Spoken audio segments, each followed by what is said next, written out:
another episode of the Speak Up Sports Podcast with Cass, Chris, and Sean. What's going on, fellas? Good with y'all boys. What's good? Another week. We closer to the ending and the conclusion of the NBA season. We have already figured out who's going to be our first participant in the NBA Finals, and we might find out who will be the competitor tonight. With the Oklahoma City Thunder officially beating the Minnesota Timberwolves last night, and the Pacers, who are currently up 3-1 on the New York Knicks, playing tonight. Obviously, I think, just about everybody, I don't know, expected it 100% to go like this, but I think everybody could kind of see that OKC was a big juggernaut. But over the course of the two series, how you guys felt about how things have gone? Obviously, nobody expected, the Pacers to be winning the way they are, but here they are. So, what are y'all's thoughts? Well, for me, I picked the Pacers and the Timberwolves, but also, I think we all discussed it. If the Thunder play today, potential, there's no way the Timberwolves gonna win. I mean, when they decide to show up and actually play, they dominate the game for the most part. They then dominated pretty much every series when they actually decide to play. So I guess it's not really a shock. You would hope that, the Timberwolves would have put up a better fight than they did. It just seems like they're just going through the motion, not really wanting it. I don't want to say nobody wants to win, obviously, but it's just for whatever reason, I don't feel like they were just overmatched. It just felt like they just didn't give it their all, to be honest with you. So that was my biggest take for that series. And I mean, shout out to Indiana. I thought this to myself. Obviously, like you said, Shad, I didn't think the games would be blowouts or some of the games were, but I kind of saw what the Knicks had going on. Playing my team. The Celtics would get up by 20 points and then start missing shots, and shout out to the Knicks, making plays to come back and win the game. But I'm like, you do that against Indiana. Indiana, in my opinion, is probably a more prolific offense than ours. They can catch fire real quick and they can, score at will at times. So I'm not shocked they're winning, but I am shocked that the performance they are putting on against the Knicks. But I mean, we'll see. They could. The Knicks have a chance to extend it to a game 6, so we'll see. Yeah, kind of feel the same way, especially about the Thunder Wolves series. It was going to be an uphill battle for Minnesota coming into it the whole way. Of course, they had that game 3 where they blew they beat the Thunder ass in that game 3. But like Shai Gilgeous-Alexander said on the sideline, like that shit, it just got away from them early. And usually they're a team that does eventually chip away and come back. But Timberwolves were legit hot that game. But other than that, they pretty much controlled that series. I mean, from game 1 on, Shai just put on a masterpiece. Like, a lot has been made about the foul baiting and the, getting the free throw merchant. That's made it to the ESPN broadcast. Probably a little too much, to be honest, but that's a whole different story. But Shai showed out this series overall, man. He showed out in a way that it didn't put too much pressure on his teammates to come aboard in a way. And without that pressure, you've seen his teammates actually step up, like J-Dub, like Chet, especially in that last game. So shout out to the Thunder for making it to the finals again for a second time in their history. And yeah, the Indiana, man, I kind of mentioned it last week about the coaching and Rick Carlisle, but I didn't think it would be this much of a disparity in coaching, in my opinion, between him and Tibbs. It just seemed like Rick Carlisle was pushing all the right buttons at the right times. They're controlling every break, every every run. They're controlling it, and they're not getting too up or too down on the Knicks making some shots to get back in the game. That kind of puts them over the top. It's been good to watch, especially the last game by Halliburton having 15 assists, 0 turnovers. And we talked about it, Shai. You mentioned it. You compared it, his style of play to, like Steve Nash, and just control the game, control the pace, control the tempo. make your teammates better, which is what he's doing. So it is a little surprising that the Knicks are going out like that, but at the same time, this Indiana team got hot at the right time. We saw it last series against the Cavs, and it seemed like they can't miss. So. Yeah, the game one was kind of was really the dagger I felt for the Knicks initially, just in terms of how they lost, and obviously they didn't lose on the buzzer beating shot, but they eventually lost in overtime. But that from there, it kind of felt that the series was going to go the way that it has, and it's a bit interesting for them because moving forward, a lot of what has kind of ailed them this series has been Cat and Jalen Brunson, how they played on defense. So moving forward, how does that look when your two best players are kind of getting played off the court in a sense? Obviously, they're doing what or Jalen Brunson more so than Cat is doing what he's supposed to do on offense, and then obviously Cat has caught fire in game three in the fourth quarter, and then he's had a couple quarters here and there, but it's been few and far between. And at this point, it looks like he's a little beat up as well. But the Pacers, one thing that they do that it's funny because a lot of people are saying, or at least NBA Twitter talking about they don't want a Pacers Thunder series, but it's almost exactly what you'd want from based on all the complaints. It's no super team. It's small markets for the most part. It's in team ball for the most part. The Pacers more than anybody, once they get a mismatch, they take advantage of it every time. And it's all of their players. It's Halliburton, it's Miles Turner, it's Pascal Siakam. All of them take advantage of it. So you would think that would be something that more people would like, but we'll see if that ends up being the series. We'll see how that series goes. But on the Thunder front, I mean, it was gonna take Ant being something that he really hasn't necessarily been in terms of I know a lot because he's made these deep playoff runs. People, like I said before, like people kind of think it's he's going on these crazy runs, crazy scoring highs and stuff like that, but it's not really been that. It's kind of been it has been in on a lot of games, obviously, especially in the fourth quarter of some of those Lakers games this year. But it's been a collective effort from the team for the previous 2 years. So, we kind of saw that this series, Ant really didn't get it going like like you might have expected. They had a lot of guys that they were able to throw at him between Caruso, the Dort, being physical with him as well. So, all of them have guarded. Case and Wallace. I mean, it seems like it's a different body every single time he sees it. Something, and they're all playing it differently. So yeah, that's why 15 puppets on a string, as he was saying. But it's not only him, but I mean it's everybody that's getting different. Get different players, different bodies that's guarding them.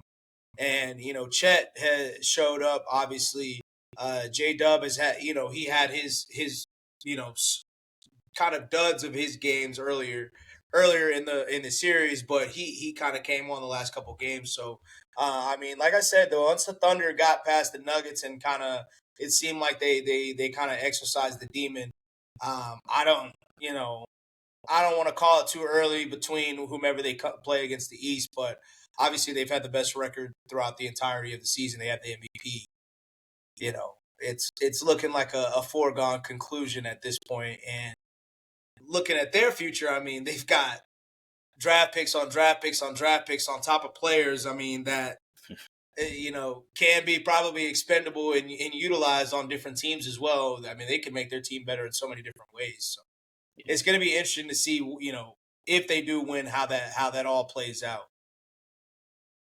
It's funny how we talked about it last week as far as like that trade that happened before the season between Cat and Julius Randle between Timberwolves and Knicks, and it's funny to see kind of it shake out this way. Not that Cat's been playing bad, but Julius Randle didn't have the series that he needed to have on Minnesota's side, so you kind of you end up playing that what if game. What if you're in the same spot, but it's in the sun? Like, how do you we'll see.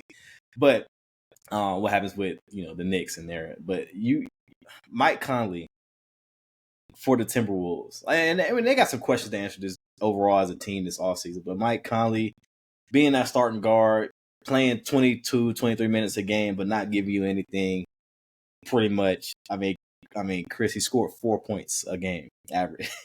I get your 37, but this is the Western Conference Finals. This is it, especially for you, Mike Conley. Like, you got to show up more. And I know Ant came in the post conference and was like, "Oh, I feel bad for Mike," but I mean, Mike is out there. He's playing big minutes. He needs to play better. Period. And they're sending 2-3 at Ant. You got to show up. I mean, they had a couple of they had Terrence Shannon Jr. come in and play some unexpected minutes and score some buckets in bunches.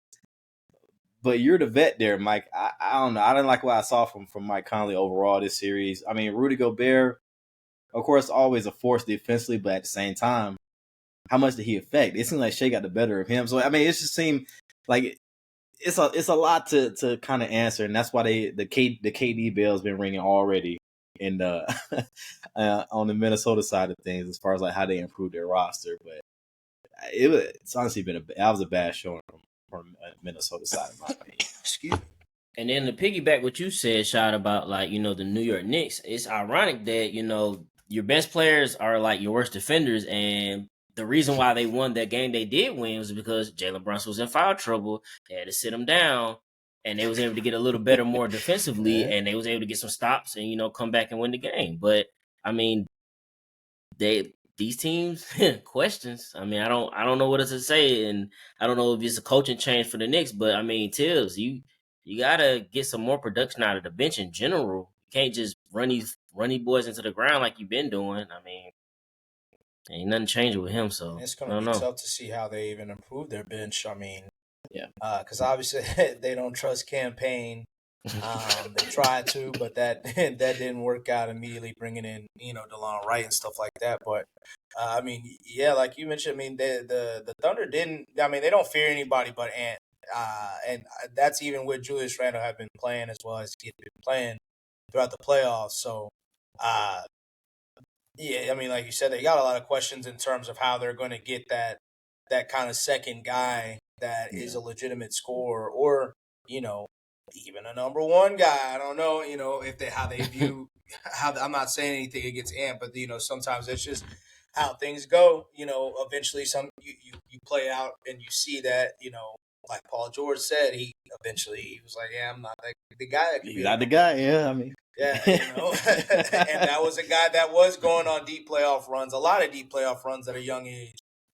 So it'll all be interesting to watch. Sometimes as in the highs of getting into the conference finals for both sides, it's also a big thing it's almost something that can kind of expose you, especially like you said, the Knicks have been around for a couple years. Obviously, it's Cat's first year and Mikal Bridges' first year, but it's still like Tibbs, it's still Jalen Brunson. Those have been the two leads. It's been that for a few years now. The Timberwolves try to make their big swing, and they try to make a big swing even with the draft picks that they had with Terrence Shannon and Rob Dillingham, because they knew they couldn't score. So that's going to be how that progresses is going to be interesting to watch, and how long they continue on with trying to go with the Rudy Gobert. Obviously he is their anchor, and I'm not trying to put him as a scapegoat, but as the number two guy, he's got to offer something offensively as well. So it's going to be interesting. It's a lot of questions, and then it's a lot of questions, and then if the Pacers and Thunder, it's a lot of not questions in the negative, but kind of questions in the positive in terms of how the outlook of their team moves forward, even if they do win a championship, as I mentioned with the Thunder earlier. But the Pacers have a guy on the bench that could possibly be a legitimate guy in the league, in Ben Mathurin. So what happens with him? They've drafted Walker in the top 10 recently. Like, what happens with him? How does he break into the rotation? Obviously, Nembhard and Neesmith are going to become more hot commodities. How does that work out for them as well? So it's it's gonna be fun to watch everything how it all plays out, and they're already teasing. I know you mentioned KD, but they're already teasing that it's gonna be the most movement for Yeah. star players and stuff like that this summer. So we'll see how that plays out as well. I don't know. It I'm sounds like, good in theory. like who though? Like that's why I'm like, okay, like, are you talking about like two big names, or you talking about multiple, like stars or whatever? Like what does that look like exactly? I I mean, don't know. KD is obviously a name. Bradley Beal. I guess you have to kind of throw him in there. I mean, Trey Young. I guess kind of. Well, there will be Shit, speculation. Jalen whole Brown. There'll Boston, be I'm about to say whole Boston roster except for Tatum. Yeah, Garland and Kristaps, Jared Allen. Mhm. I mean, there's going to be a lot of. I think there's going to be a lot more speculation than there's going to be true movement. Because I mean, I don't. There's been like 30 people that have been like, "Oh, KD can come here." Yeah. So like, it's only It's one mutual KD. interest to see. I guess if we'll see what happens. I mean, we didn't mention Giannis, but it's been Yeah. conflicting reports about whether that's actually going to be something or not. Um, so we'll see about that. I guess he's kind of the first domino that has to kind of be figured out before everything else can shake. I guess you could say PG maybe. I don't know. I mean, Joel Embiid, PG. Oh. I mean, the I, draft I, is gonna be the key for a lot because it's gonna obviously the top of the draft happened with the 76ers and the Spurs. They got to make some shit shake or decide kind of what route they're gonna go. PG make too much fucking money though. I mean, you sitting there $50 million a year. I guess. I'd have to think Levine and DeRozan are on the block too. Yeah. Mm-hmm. Laurie Marketing. I seen a couple trades for that. Vucevic. Oh, just everybody, everybody on the block. I guess so. I guess the I'm answer trying is to think of everybody. a player like the 76ers could get that would be like a good player they could get for that top pick, but I don't No. I don't know. not something that would fit, and I don't know. The Pistons might want to make a move. The Magic need to make a move to shake some shit up. So I mean, it's gonna be there. I mean, it really could be some movement. They say it feel like they say this shit every year. Every year it's gonna be bigger and bigger every year. I don't really. I can also see a lot of teams kind of standing pat because the Celtics are, I mean, you kind of look at it. You're sitting there like, okay, Celtics will be out of commission. It's like, do we really feel like we're better than the Pacers or the Knicks? If you're in the East, and a lot of teams might say, yeah. Even if you're a team like like Orlando, are you trying to ship out people? Who are you trying to get in there? You trying to? Do you feel like you're that far away from the Pacers? I don't think you feel like. I don't think you honestly feel like you're that far away from the Pacers if you're Orlando. So it's like, yeah. I feel like for Orlando, I feel like the story for them was more so injury. They most of their players out most of the year. They didn't have the I guess it's just the team chemistry, and they still were missing two players. So they probably don't, cause to tell you the truth, they probably feel like we can make it, we can compete.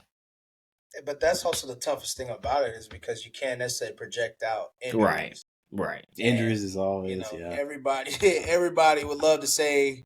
I mean, because the Pacers really have been, in the East at least, the team that stayed healthy. Mm-hmm. Really, OKC. I mean, obviously has stayed healthy as well, but Timberwolves for the most part they got healthy and then have been right for the most part since. So, health is always something that's going to be, which it's hard to project it out because it seems like I mean. Especially now, I mean, in the playoffs, I mean, they've definitely been a lot more physical. And it's been a lot of limping and stuff like that out there. But I don't know. It's tough. It's tough. I mean, it's tough. I wouldn't be. And it's not a knock on the Pacers, but I mean, it's just like you watching it, and it's like that's what I was kind of getting at. y'all playing well, but it's not like y'all. It's not like Y'all it's world not beaters. like OKC. You watch them, and it's like okay, like damn, like these You can't niggas do shit with applying that. real pressure, and it's like they can turn it on offensively or they can turn it on defensively. And the Pacers, I mean, they can definitely turn it on offensively, but even though their defense, it doesn't even feel like they're ever just locking somebody up. It's more so like they're in position, maybe they get a stop and they just get outrun.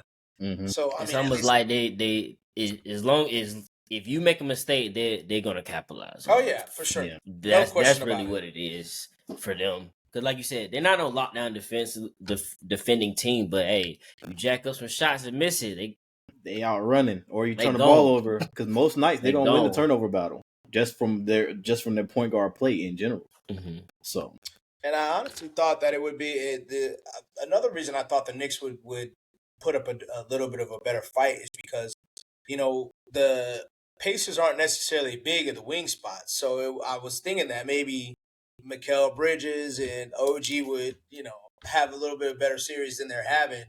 But it's been much of the same like how it was with the Celtics. Like they don't really do too much, and then third, fourth quarter they start trying to pick it up.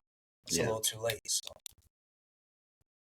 But it's gonna be. I'm excited. If we do get the Pacers in OKC, I do think it's gonna be a really good NBA Finals. And I mean, obviously, there's gonna be a lot of conversation. Maybe a bit premature, but just given the stakes about who's the best point guard in the league, given Halliburton and SGA, even though SGA is the MVP. But before we sign off on a quick episode, SGA obviously going through the season that he's having, winning the MVP. What do you guys think a Finals MVP kind of does for him in terms of legacy talk?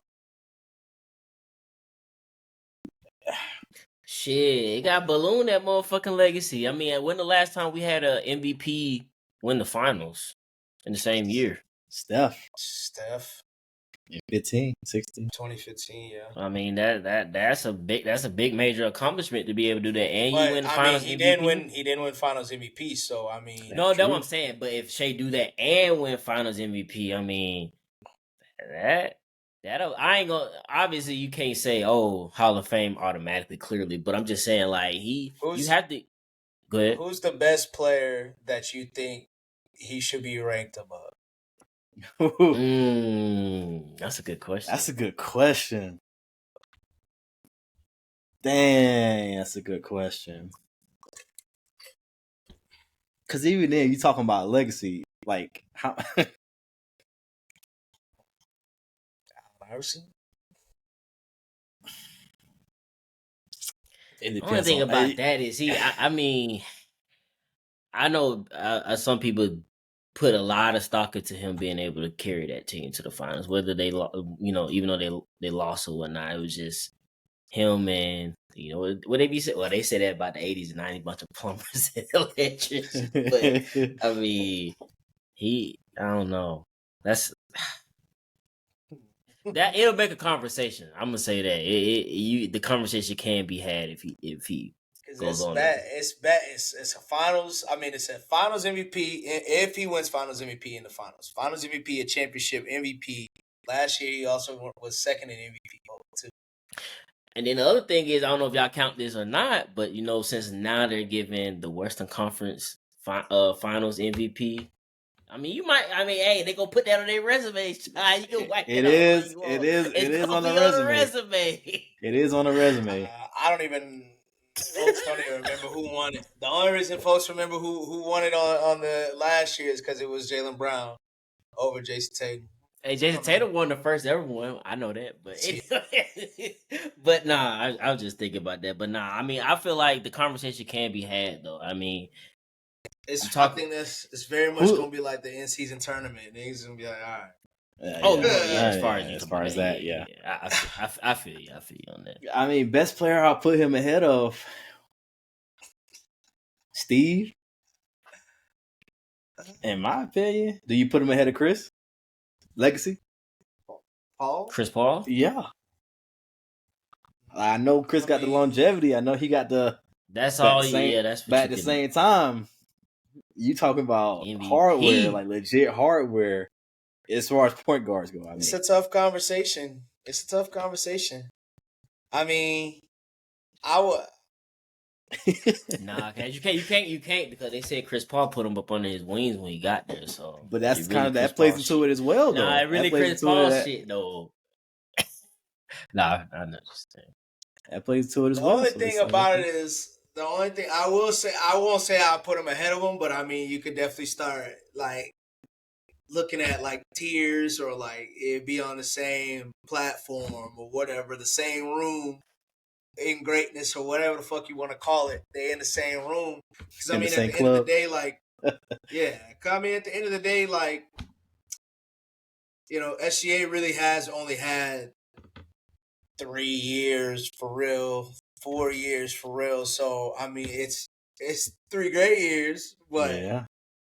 it's still that the longevity does have to play a factor because obviously if we're gonna put him over Chris Paul and then he don't do shit for the rest of his career, then folks might be looking a little differently. But I mean, I would say definitely same room, Chris Paul, Steve Nash. Are we talking straight? We talking only point guards, or we just talking about like in like all positions? It gets a little I mean, you can murky. say all It gets a bro. little murky with all positions, in my Doing opinion. all positions is tough because it's just It's like tough, It's tough. picking a Yeah, random it's tough. nigga. Yeah. You picking somebody random as hell. I was about like, to say somebody, man. but nah, I don't even want to go there. Who? Shit, Melo. I mean, I was I thinking mean, That's why I say was I'm thinking like, about Melo, we but put him up there in high regards, but we talking about what Shea has done. I mean, Yeah. Melo, Olympic, Okay, yeah, okay. He is Olympic Olympic. champion, He Olympic Olympic ass god, nigga. Melo. I mean, longevity. I mean, Melo is I was gonna say the best player in 2 franchises, but that's probably been overtaken maybe in both now. But Fact. I didn't even think I about mean, it. in the same room, and he in the same room, in the same room with Melo. I mean, it's a tough conversation. I mean, it's a lot of guys. I mean, shit, even KD, the whole previous KD, I Thunder was gonna regime. say, yeah. You gotta All be three of looking them. like, All because I trio. mean, KD, I get you. You do got you too, but it ain't the same with. It ain't the same winning with Steph as it is with with J Dub. I'm sorry, Yeah. and Chet. No, that's true. I mean, yeah. So it's gonna be. I mean, it'll also be interesting to see, like, because this will be another year where an international player possibly wins MVP, Finals MVP, and is the champion. But he's a little bit closer to the States, so that like post championship tour or post championship love that I feel like Jokic, Giannis didn't really ever get. And I mean, honestly, you could really say Jaylen Brown didn't necessarily get. I mean, he kind of did, but like he didn't necessarily get because he probably wasn't. People didn't think he was the best player, and then also Right. was the Olympic bullshit that was going on as well. So that'll be interesting to see, like how much Shay's, if it's him, and or a Halliburton, their like stardom itself, like worldwide, kind of grows. It'll be interesting, and Shea being in Canada too. Drake gonna try to hop on the train quick. I'm But with that interested to being see said, how this coverage is. Oh my bad. I'm interested to see how this coverage is from an ESPN standpoint. If you do get a Thunder Pacers finals, how much of that are we going to talk about? How much of that are we going to talk about compared to yeah, I mean, I get it, Chris. I get it. But no. I'm all for. I want them to cover it, but I'm saying, them motherfuckers gonna be. I know. They gonna bring us something random. They gonna start talking about what's the free agent market looking like. I'm telling you, free agent market. That's probably what I mean. It's probably gonna be a lot of free agent. That's all they're gonna talk about this whole cover. They're gonna just bring that up. But that's to their credit, that shit right there. To their credit, they do. There is a few days that get in between the finals games, so I mean they can. That's going to be their excuse, but I mean, they gotta come up with something because I mean, maybe there'll be some movement in the NFL, or at least I mean, there probably will be some talks for the NBA in terms of like player movement and stuff like that by that point in time. So, I mean, they Right. probably will dive into that a little bit. But, I mean, it's definitely gonna be a test. It's a media test right now. You gotta. immediate It's some new test. teams you gotta talk about, and some small market teams that you can show some love to. So, and don't make it about no John Halliburton. Like that's not what shit need to be talking about. We don't need to talk about nobody dad, only the players. Y'all sleep. They about to interview that man. I just want y'all to know. They is. They gonna interview him. It's gonna be about. It ain't gonna be about the Pacers. It's gonna be about John Halliburton. It's gonna be about the Knicks losing. Can see it now. That's what it's gonna be about. That's what it's gonna be about. What Shay's dad on? No, he was on Gil's Arena. That's what it was. I'm about to say he might be on First Take too. He might get a War of the Dads. So we'll see. But that gives us a wrap for another episode of Speak Up Sports Podcast. We will catch y'all during the NBA Finals next week. Yes, sir.